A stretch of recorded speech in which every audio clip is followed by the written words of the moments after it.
I really like that hollow, awesome bass sound that you find in Future Garage. This actually goes way back to my love of two-step and bass line, and eventually that went into Future Step, that went into Future Garage, and we also hear it in Future Bass.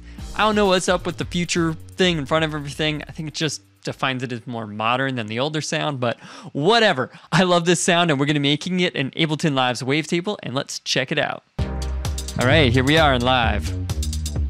It's that classic, right? Classic Future Garage sound, right? And here we go.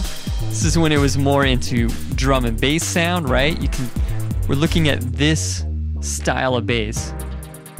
And here's more what you would find in future bass music, right? A little bit trappy, but it's still got that unique hollow bass sound. Let's hear it by itself.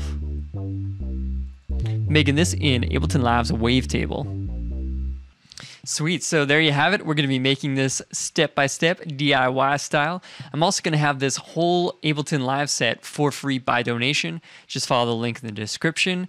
And yeah, let's go step-by-step and make this thing, and hopefully you'll learn something along the way. Cool, so here we are in Live. I am gonna start off by deleting that wavetable. I'm also going to turn off this chorus for right now. I'm going to go over to Instruments and drag in a wavetable. Now I'm going to use this triangle here to open this guy up just so we can see a little bit more. And then we're going to start building this thing from scratch.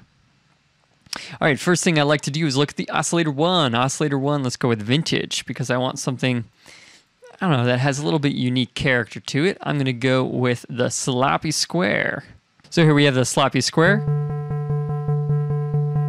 And if I move this, you'll see it just slightly, very slightly changing the quality of this.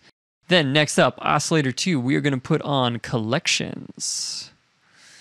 Do not ask me why it's called Collections. I just do not know. Okay, let's go with a Ruby.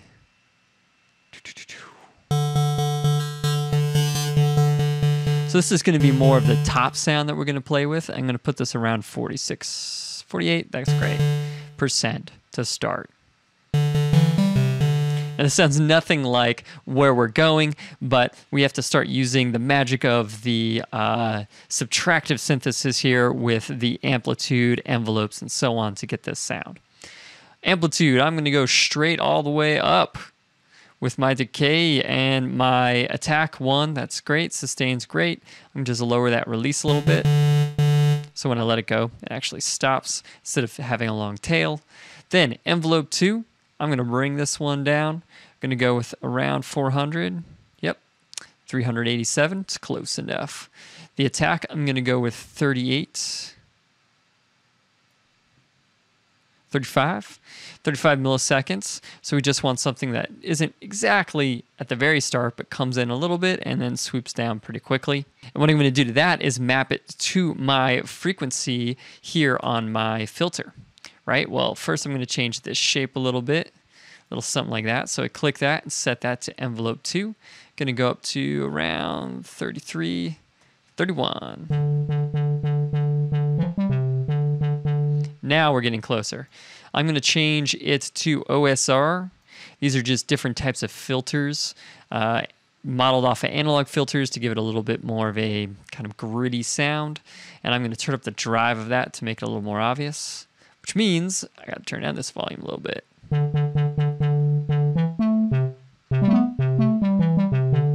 We're getting close, right? Already starting to sound that hollow bass.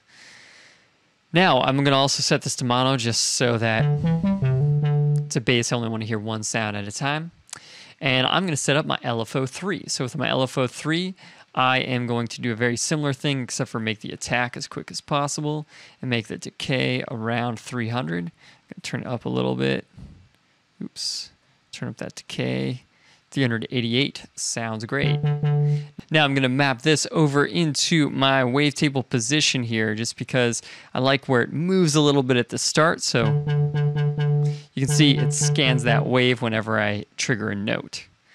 Perfect. Now with my LFO, I'm going to set that to as slow as possible with the slower amount, or with a less amount. Sorry, it's not slower, it's just less of that effect.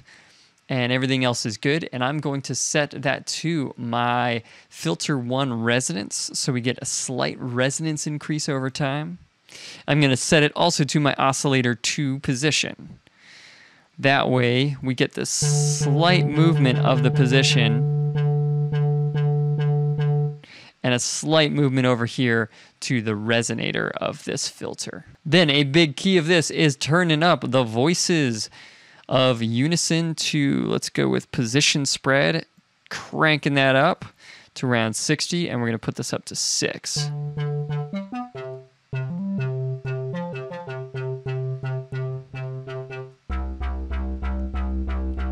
Nice, there we go. And lastly, I'm going to turn on the sub, just give it a little bit thicker, put that all the way to 0 on the gain, which is all the way up.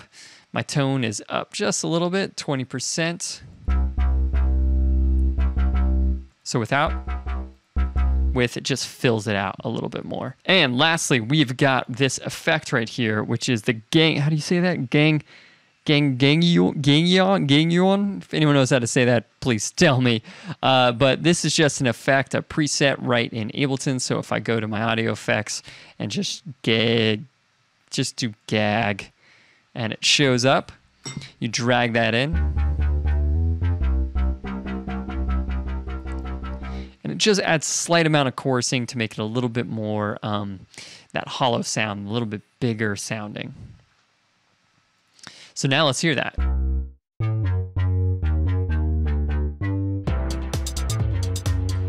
Oh yeah. Just as an example, let's turn off Oscillator 2. So it's kind of flat, right?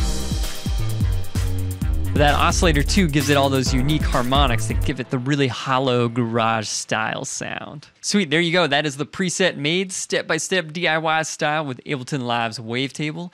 I freaking love this sound. I remember hearing it back in my garage days when it was garage and two-step, particularly Kid B. I freaking love his stuff. Hardly anyone knows his music. Check it out. It was way ahead of its time. When you hear that back in I think it's like the late 90s, and then you hear what's happening today, you're like, whoa, blow my mind. I can see what he was doing. Anyways, it's just freaking music I love.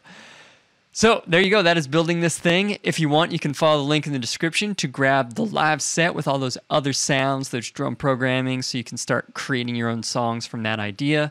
Or just DIY this, save it to your preset library, and use it in your production. So hopefully that inspires you. Now, go make music and subscribe to this channel to watch more awesome preset videos that'll be coming out. There'll also be a link to a live pack of a crazy amount of future-based presets using Ableton Live's Wavetable. Check that out. It's going to be in the link in the description. And all right, see you next time.